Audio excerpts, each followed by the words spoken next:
दोस्तों नमस्कार। मैं बीएल सर आपका स्वागत करता हूं आपका अपना YouTube channel study with BL sir में।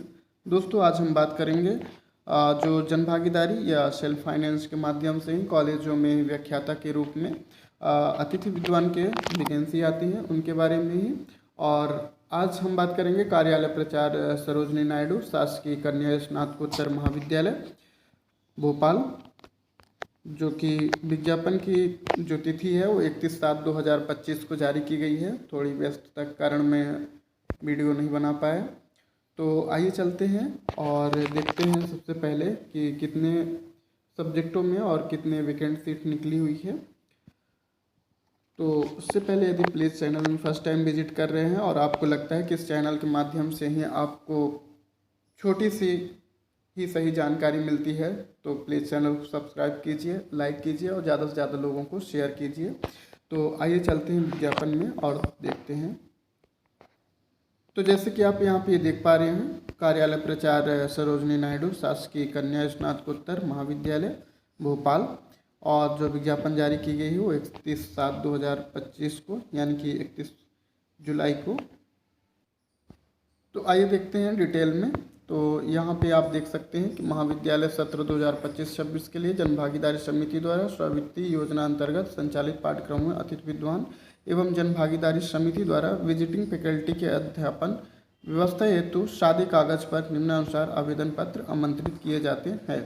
तो आप चाहें तो सादे कागज में भी या फिर मेरा जो टेलीग्राम चैनल है स्टडी विथ वीएल सर, वहाँ पे जा कर के ही किसी भी महाविद्यालय के लिए यदि वैकेंसी आती है तो वहाँ के लिए एक पीडीएफ मैंने वहाँ पे अपलोड कर रखा है। उसका प्रिंट आउट ले करके आप फॉर्म भर करके और साथ में सारे डॉक्यूमेंट सबमिट करके, मतलब उसमें जेरोक्स करा करके हैं और एक सेट बना करके स्पीड पोस्ट कर सकते हैं या जा करके महाविद्यालय में उपस्थित होकर जमा कर सकते हैं।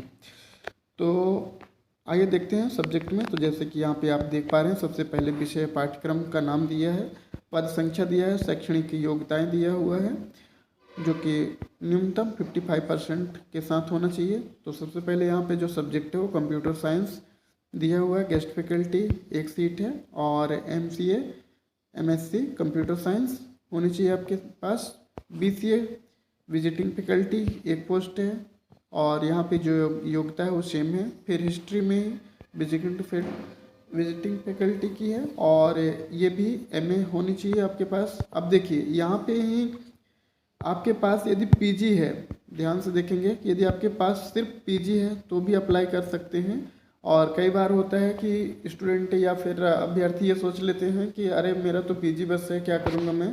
तो ऐसा नहीं है, जब आपके पास पीजी है तो अप्लाई करना चाहिए। कई बार होता है कि आपके पास यदि नेट सेट पीएचडी के अभ्यर्थी वहाँ नहीं मिलते हैं, है ना, तो पीजी वालों को ये अवसर प्राप्त होता है।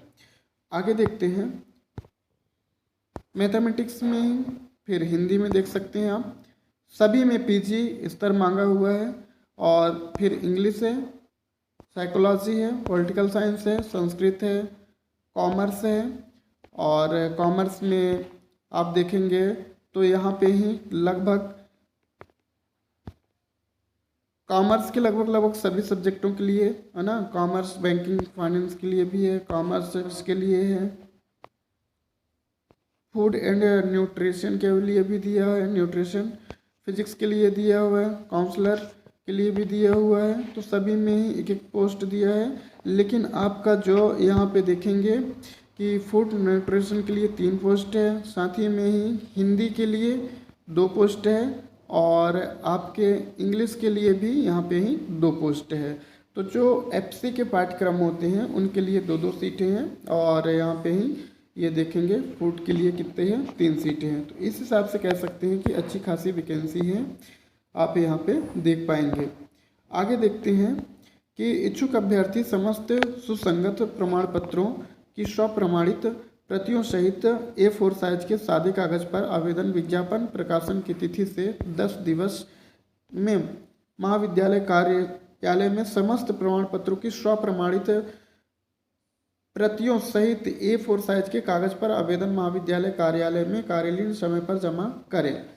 निर्धारित अवधि के पश्चात प्राप्त आवेदनों पर विचार नहीं किया जाएगा। आगे दिया है अभ्यर्थी 2 पाठ्यक्रमों हेतु आवेदन देना चाहते हैं तो इस हेतु अलग अलग आवेदन करना आवश्यक होगा। जैसे कि आपके पास हिंदी और इंग्लिश दोनों हैं तो आपको अलग अलग करना है, ऐसा नहीं कि एक ही साथ आपको पोस्ट करना है, नहीं। फिर SC/ST के या OBC वर्ग के अभ्यर्थी के लिए निम्नानुसार छूट रहेगी। अन्य पिछड़ा वर्ग अभ्यर्थी हेतु आवेदन के साथ नवीनतम आय प्रमाण पत्र आवेदक के द्वारा साथ ही आवश्यक रूप से जमा करें। प्रत्याशी अपने आवेदन पत्र में फोटो सहित पूर्ण विवरण दें। संपर्क हेतु अपना डाक का पता तथा मोबाइल नंबर अवश्य लिखें। देखो, मैंने कई बार बताया है, हमेशा से वीडियो में भी बताते आ रहा हूँ कि सबसे पहले आपको क्या करना है, अपना सब्जेक्ट का नाम लिखना है, जो भी आपका सब्जेक्ट है। फिर आपको अपना नाम लिखना है, फादर्स नेम लिखना है, फिर एड्रेस लिखना है, पिन कोड सहित लिखना है। फिर अपना लास्ट में ही आपका मोबाइल नंबर भी जो भी आपके पास है अवेलेबल है व्हाट्सएप वाली, वो यहाँ पे मेंशन करना है। इतना काम आपको हमेशा से जहाँ भी अप्लाई कर रहे हैं आपको करना चाहिए। आगे चलते हैं और देखते हैं। तो जैसे कि आवेदन सचिव जनभागीदारी समिति सरोजनी नायडू शासकीय स्नातकोत्तर महाविद्यालय शिवाजी नगर भोपाल के नाम से प्रेषित की जाएगी। तो ये एड्रेस है, सरोजनी नायडू शासकीय स्नातकोत्तर महाविद्यालय शिवाजी नगर भोपाल के नाम से प्रेषित की जाएगी। अब देखते हैं चयन प्रक्रिया क्या दिया है।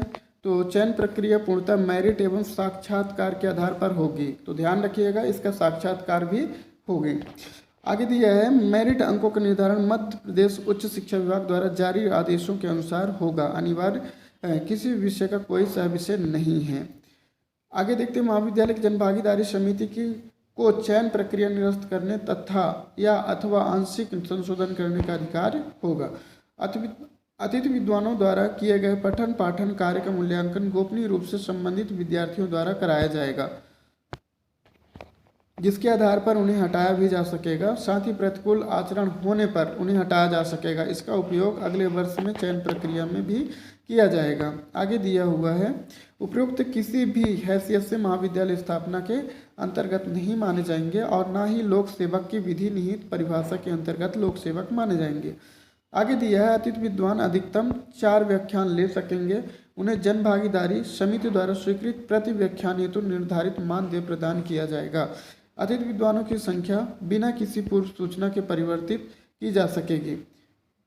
विजिटिंग फैकल्टी व परामर्शदाता का मानदेय जन भागीदारी समिति द्वारा स्वीकृत देय होगा। आगे दिया है अतिथि विद्वान को महाविद्यालय के शैक्षणिक एवं गैर शैक्षणिक कार्यों में सहभागिता करनी होगी। मध्य प्रदेश का माध्यम ये दिया हुआ और ये प्रचार, तो जैसे कि आपने यहाँ पे देखा। तो आई होप कि आपको ये वीडियो पसंद आया हो, तो प्लीज़ चैनल को सब्सक्राइब कीजिए, लाइक कीजिए और ज़्यादा से ज़्यादा लोगों को शेयर कीजिए। आपकी एक छोटी सी कार्य के माध्यम से हो सकता है किसी को रोज़गार मिल जाए। और यहाँ की मानदेय की बात करूँ तो यहाँ लगभग मानदेय है आपका 35,000 प्लस, तो अच्छी खासी सैलरी मिल रही है। यदि फैकल्टी की बात करूं, रेगुलर की बात छोड़ दीजिए आप कि प्रोफेसरों को तो इतना मिल रहा है, आप गेस्ट पे जा रहे हो, तो सभी को अप्लाई करना चाहिए यहाँ पे। तो मिलते हैं नेक्स्ट वीडियो में।